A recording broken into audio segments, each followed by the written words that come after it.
Okay, I would like to share with you the oral tradition. www.radiofreenachlaot.com. Nachlaot, N-A-C-H-L-A-O-T. www.radiofreenachlaot.com for more wonderful music and Torah. ארבע אחים, שניים מהם נשואים שתי אחיות, ומתו הנשואים את האחיות, הרי אלו חוצות ולא מתייבמות. 4 brothers, and 2 of the brothers marry 2 sisters, and those 2 brothers die. Then the other remaining brothers, they do chalitza and not yibum. Meaning, you got 4 brothers. The 2 of the brothers marry your 2 sisters, and those 2 brothers die, and those sisters fall as Yevamos before the remaining living brothers. But they can't do yibum; they got to do chalitza. Yibum is where the brother, he marries the widow, and and chalitza is where they go to the court, the Beit Din, and they spit in the shoe. So you'll think that's pretty funny, spitting in the shoe, eh? The funny Torah, you know. You make fun of that, you're making fun of Hashem. And Hashem is, my God is a vengeful God. He is very patient, but eventually he takes his due. So when you least expect it until you stop scoffing at this. It's not funny. It's one of those things, like I said earlier, you have to do to understand. And you shouldn't know from such things. But if it happens sometimes. And if it happens, consult with your closest Orthodox rabbi.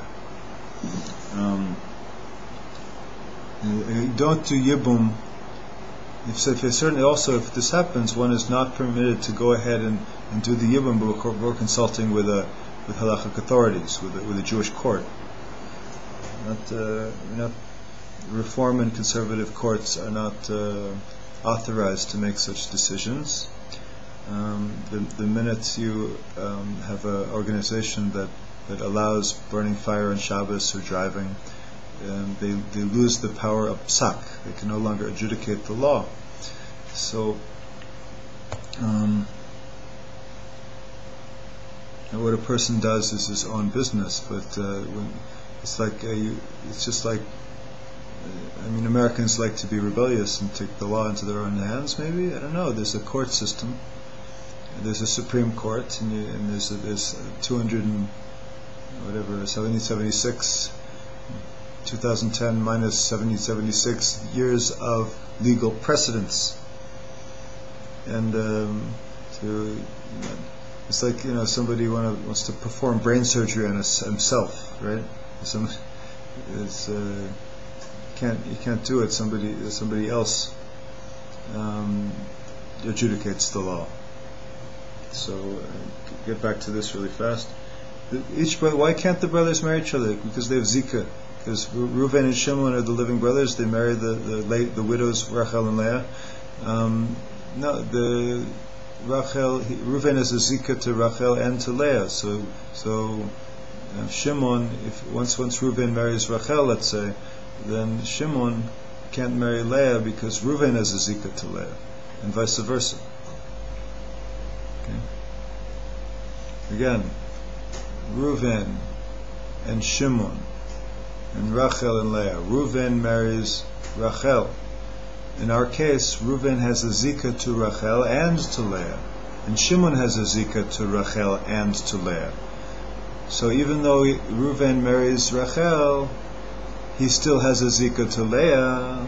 So Shimon can't marry a woman that his brother has a zika to. It's an isur from Divrei Sofrim. It's part of the rabbinic law, the correct interpretation of the Torah, the Bible, right? So, for that reason, they have to do chalitza. Yes, it's a technicality. So what? The Torah mandates that the Chachamim have the authority to adjudicate the law. It says, "Shmartim lasos kol asher irucha," So and you shall guard to do all that they teach you. That's talking about the Sanhedrin in each and every generation, meaning the Beit, not just in the Beit HaMikdash and our great sins has been destroyed, but we still have the Beit Din and the great Chachamim of every generation, and it's those that we follow. Why did Rabbi Eliezer bring opinion that if they went ahead, and the Mishnah continues, if they went ahead and did the marriage, then the Beit Din has the force to nullify that marriage. In other words, they're supposed to do chalitza, the two brothers. And if they went ahead and one married Rachel and one married Leah, the Beit Din interferes. It's proactive, and he breaks those marriages and separates them. Rabbi Eliezer comes along and says, according to the Beit Shammai, you leave them alone. What's done is done. They did the wrong thing, but you don't break them. You don't break their marriages. So their Beis Hillel, however, says no, you interfere and you break their Yibum marriages. Why does Rabbi Eliezer bring an opinion that was just given already? It's in order to according to the Steinsaltz Gemara of my teacher Rabbi Adin Steinsaltz, he puts them aside. He quotes one of the great poskim and says it's because the Abba Shaul gave the opposite tradition. He said Beit Shammai said you break them, and Beit Hillel says you leave them alone, and that's the opposite of the tradition that Rabbi Eliezer received. And the tradition of the Mishnah is the correct tradition. Rabbi Eliezer says Beit Shammai said you leave them alone, and Beit Hillel says you break them, and we paskin it according to Beit Hillel. Boker Tov and Shabbat Shalom.